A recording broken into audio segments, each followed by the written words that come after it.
E aí, galera, tudo bem com vocês? Querem saber como é que está a percepção da mídia portuguesa quanto ao conflito que está acontecendo na Ucrânia? Então ouçam aí essas reportagens agora que vão falar sobre esse assunto, tá bem? Deixa eu ver aqui, vou aumentar o volume. Eu sei que tem muita gente que gostou quando eu coloquei a rádio portuguesa, que é para as pessoas ouvir.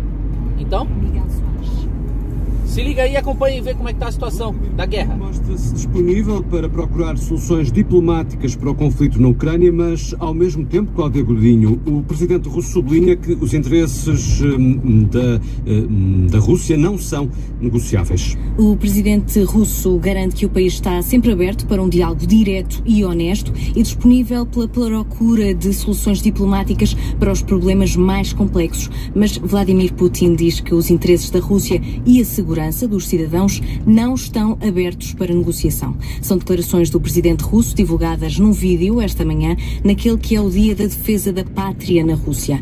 Também neste vídeo, Vladimir Putin congratulou-se com a disponibilidade demonstrada pelos militares para lutar caso seja necessário. O líder russo diz estar confiante com o profissionalismo das forças militares do país. Fica ainda a garantia de que a Rússia vai continuar a desenvolver e investir em tecnologia bélica.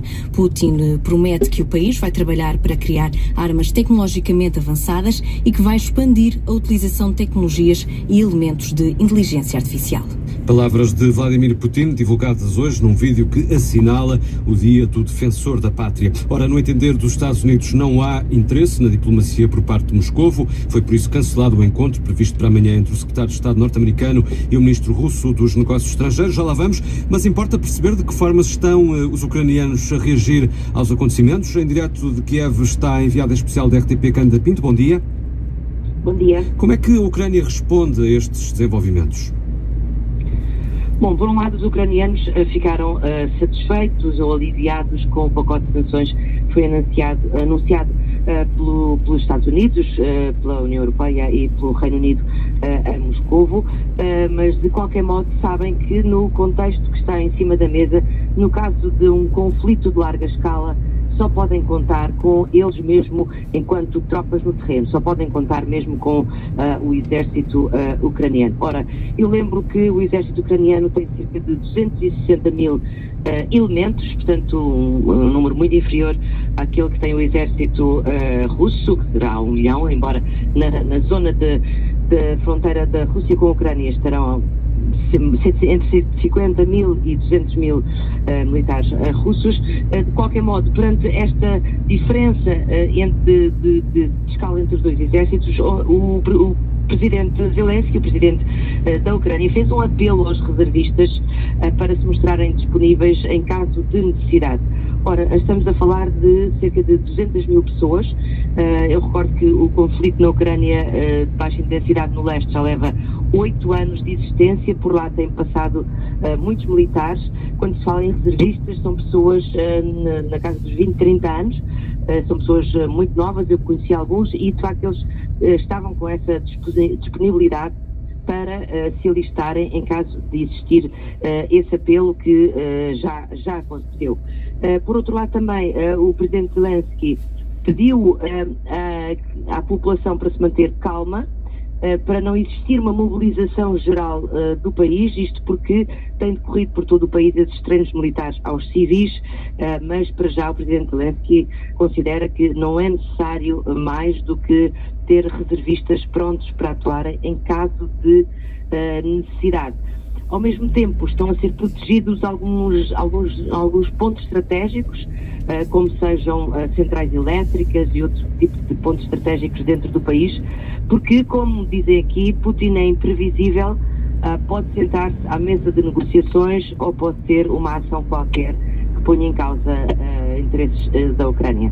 Incerteza é a palavra de ordem, satisfação pelas sanções em Kiev, mas ao mesmo tempo alguns receios no caso de uma invasão. A Ucrânia percebeu que só pode contar com ela mesma para responder a um eventual ataque russo. No entender dos Estados Unidos, a invasão russa já começou.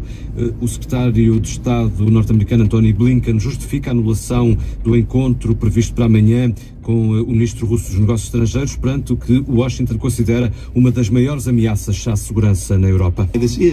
Esta é a maior ameaça da segurança internacional na Europa desde a Segunda Guerra Mundial.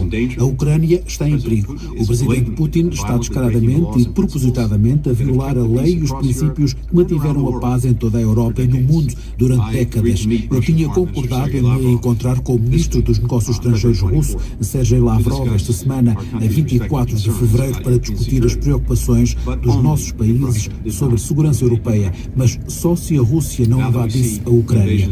Agora que vemos que a invasão começou e a Rússia tornou bem clara a sua rejeição da diplomacia, não faz sentido prosseguir com essa reunião nesta altura.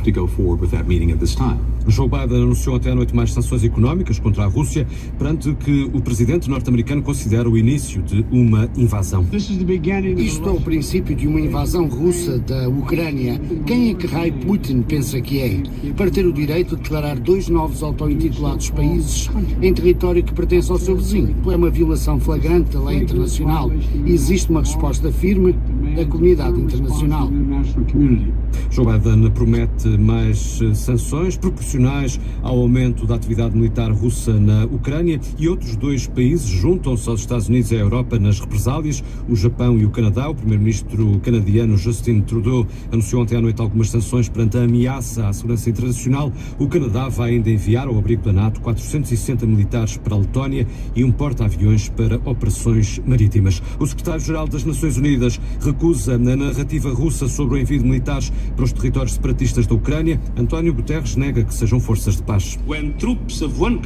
Quando tropas de outro país entram noutro país, não são forças de manutenção. Não são de todo.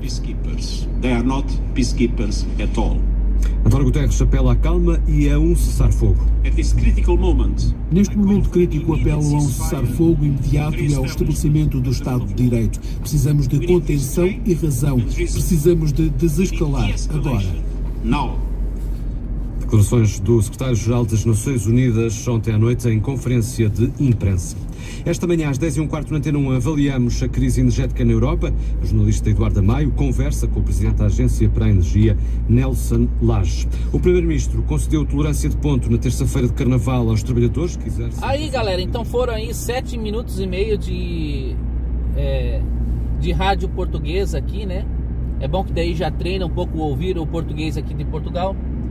E passando uma percepção da situação entre Rússia e Ucrânia pela ótica da mídia, né?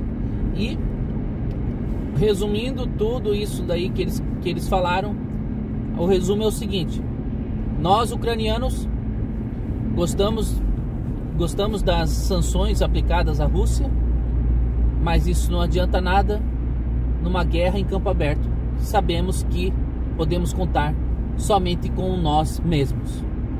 Então eles sabem que se houver uma guerra em campo aberto, uma invasão mais para frente das frentes russas, eles sabem que não vão poder contar com ninguém. É só eles mesmos, sozinhos e abraçados e guerreando contra os invasores. Esse é o resumo das reportagens aí. É isso que Kiev pensa e é isso que eles falaram aqui.